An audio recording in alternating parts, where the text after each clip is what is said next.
Hello, Helsinki. Pleasure to be here. What the hell is some English guy who works with companies on issues like sustainability doing at a cybersecurity conference? Well, over the next 20 minutes, I'm going to explore some really interesting connections between those two areas of, quite existential risk in society and some really interesting opportunities that come out of those. I'm also going to help you refine your pitch and win more business with some of the more leading companies in the world on sustainability and what they're interested in. I'm going to point out some really interesting innovation and growth opportunities, and I'm going to help you have a really good conversation with your teenage daughter. And I'll start with that. So what is the role of a burglar alarm when our house is on fire? Our house is on fire was a phrase used by Greta when she gave a talk to Davos about 4 years ago. And I met the CEO of a FTSE 100 food company in the UK. And the big question in my head, which I asked him, is, why are you meeting me? This is a guy running a public-listed global food giant, and he should be having meetings with market analysts, partners like PepsiCo and so forth. Why is he meeting this sustainability guy? And he said, I've got 2 Gretas living at home, and there isn't a morning when my daughters don't ask me, what are you doing on sustainability? And maybe you have a few Gretas living at home too. But it is a really big issue, and the shit is really hitting the fan in a fundamental way, and this is starting to affect economics, and particularly big business, very directly, particularly through regulators. My own country, the UK, Brexit land as we call it, has a net zero policy which is legally binding, and a Cambridge analyst, a professor, described it as realistic as unicorn blood sprinkled on magic beans. We're just not going to make our fucking numbers. And because of that, we're going to have to regulate to force businesses, banks, manufacturers, employers to make our numbers because they are legally binding. And this is happening all across the world. I work with a client in Finland in the shipping industry that helps prepare fleets of ships for new fuels. And the regulations which came in January this year are so steep, the CII, that a ship banded B in 2023, from A to E, is almost certain to be banded D or E in 2030, which means you cannot sail that ship. And they're going to have to convert to ammonia, to hydrogen, and go on a massive transformation journey. And that's the only way that those governments with the legally binding targets and the regulators are going to make their numbers. So this shit got real, and what the Stern Review of Climate Change said back in 2007 is we can either spend 2% of our GDP now fixing this fundamentally, or we can lose half our GDP by 2050. And that's how real and serious it is. So you will find quite a lot of serious people out there wanting to discuss how to achieve their goals on sustainability. And that brings us on to my other point about making an excellent pitch.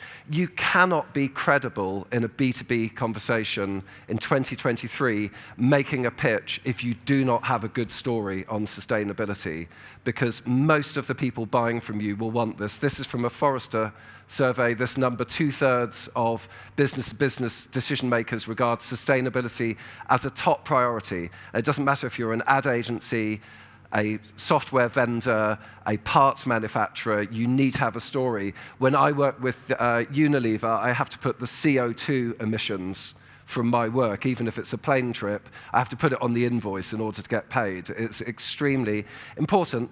And there are only 2 stories in sustainability if you want to have a good story. And the stories are not bad and net good. And I'm going to talk through not bad and net good. Not bad is the old world of sustainability, and it says we're taking care of our impacts. We're taking care of climate, water, workers' rights. And it's a bit disappointing as a sustainability story because it means we're not doing too much harm. My former client, the head of IKEA, once described this to me as like saying to our customers, we didn't kill too many children in our cafes last year.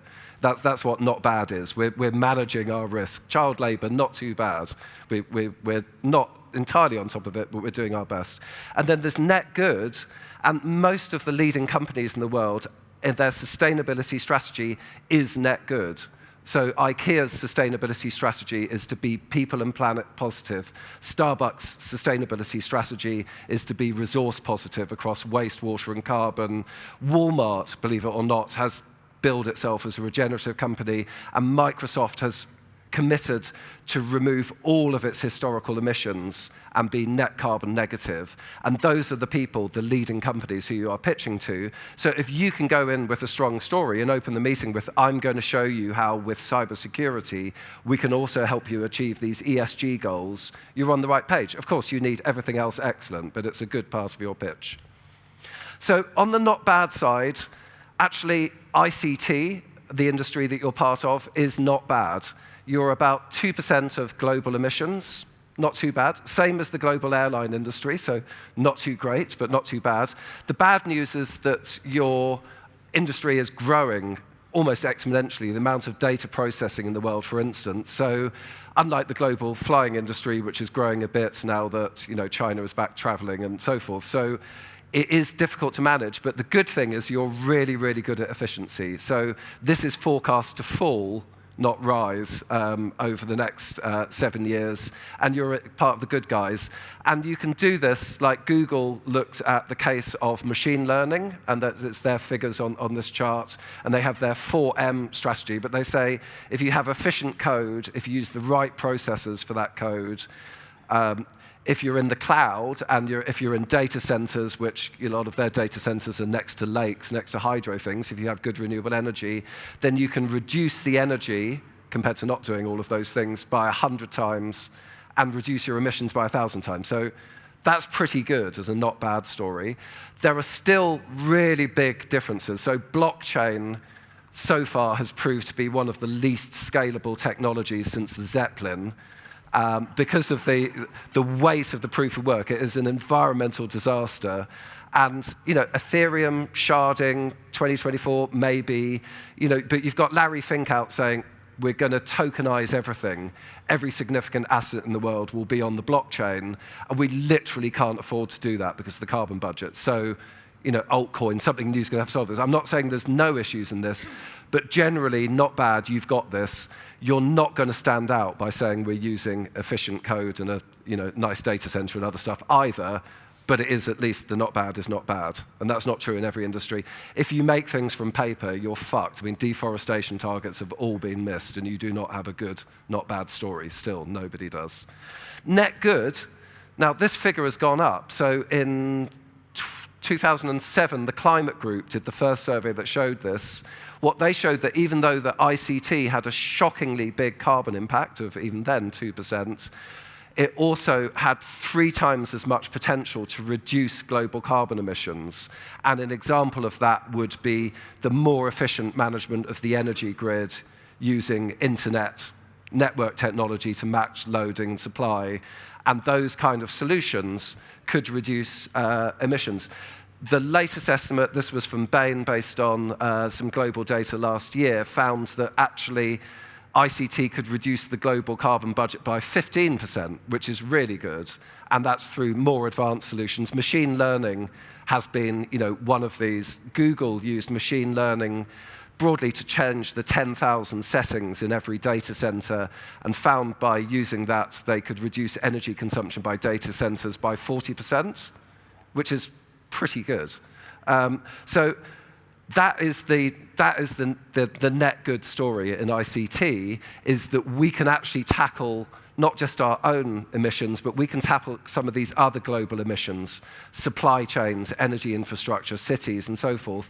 And I think that's where actually cybersecurity has a really big role to play.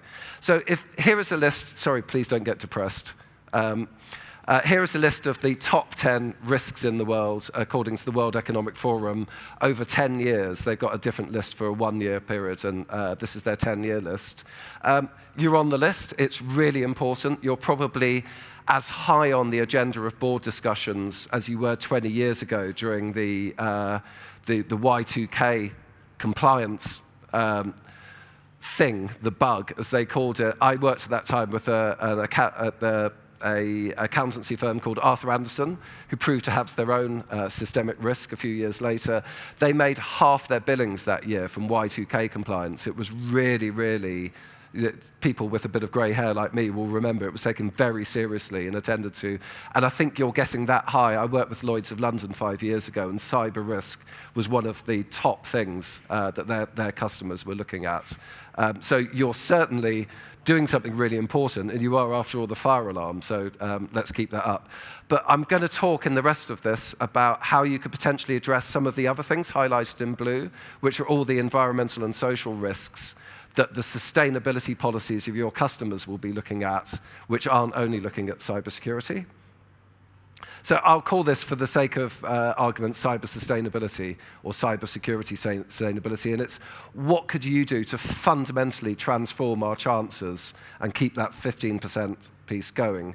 The first one is smartification. So a lot of that abatement, the 15%, one of the really big chunks is smartification. So smart cars, smart home, smart office, smart city, well, smart anywhere office now.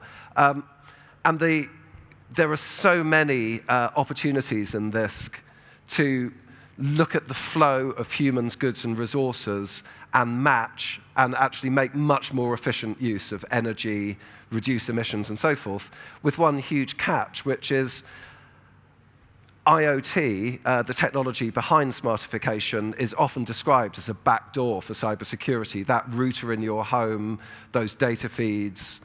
And also, it gets really serious when I went to a talk by Arm Microchips, and he said we need a new level of security for chips in autonomous vehicles, because like one autonomous truck plowing into a school is going to put this industry back 10 years. We need a different level of security thinking in this, and we're going to lose a big chunk of that 15% if people lose faith in smart solutions because of cyber attacks and cyber risks. And we saw that, for instance, with smart metering. It was put back because of concern, for instance, with Wi-Fi and things like that, but the regulators in California actually slowed the rollout of smart meters because of public concern. So this shit has to work, and you guys can help. And I'm sure many of you are already working with Internet of Things and smart solutions, and all of its outputs in, for instance, logistics and supply chain, for instance. The second big chunk in that 15% is the energy transition. And this includes, obviously, the shift to 100% renewable energy and away from fossil fuels, so alternative fuels. Also, electricity, electric everything.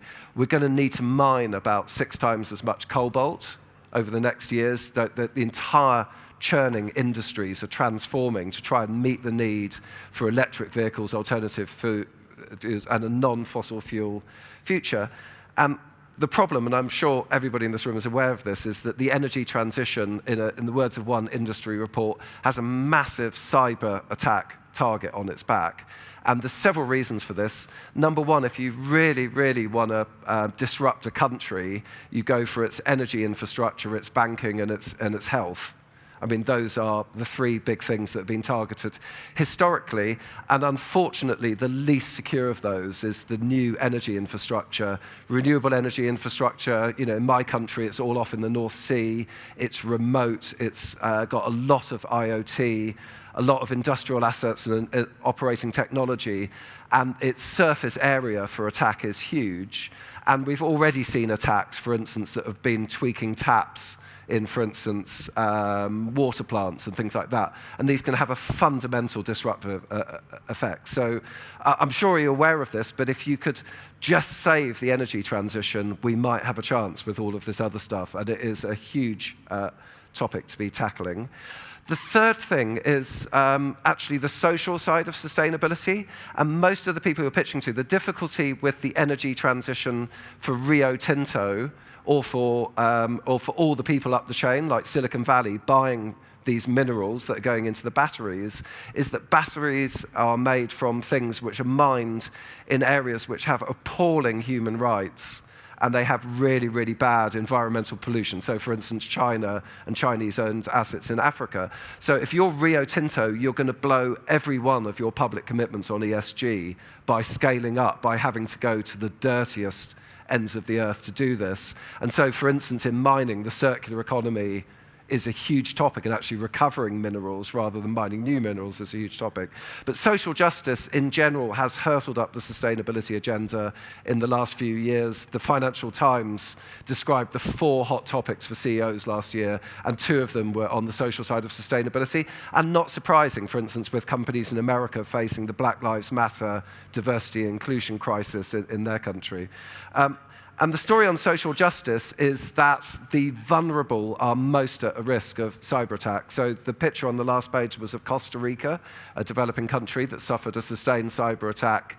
And the story with low-income countries is, firstly, all of the top 10 most at-risk countries are incredibly low income. Afghanistan, I think, is the top of the list. And all of the least risky countries, I think Finland is number 2.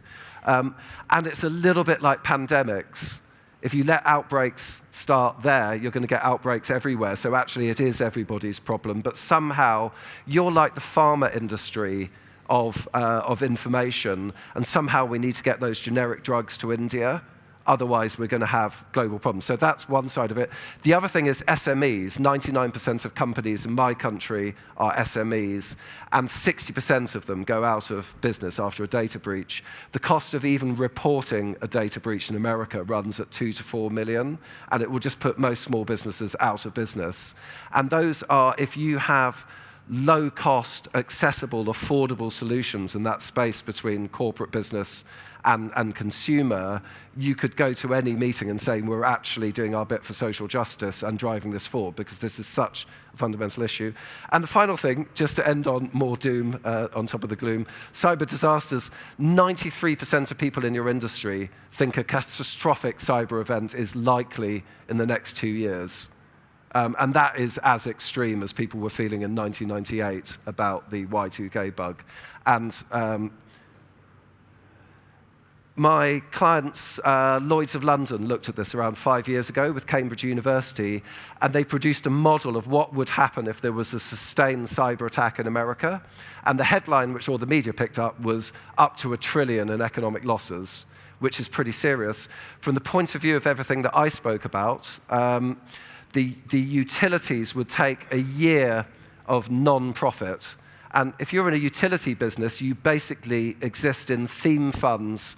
People don't buy you because of growth. They buy you because people always need water or energy, and they live on the dividends. So if your profit's taken out for a year, you're probably not a viable investment for 5 years. And then forget your energy transition, because these guys are supposed to be driving it. So it has profound knock-on effects, I think, like we haven't seen before for sustainability. So there you have it. There are 4 connections, a few thoughts to things to discuss around the kitchen table with the 17-year-olds, and hopefully a few ideas for your next pitch to one of those global leading companies. Thank you.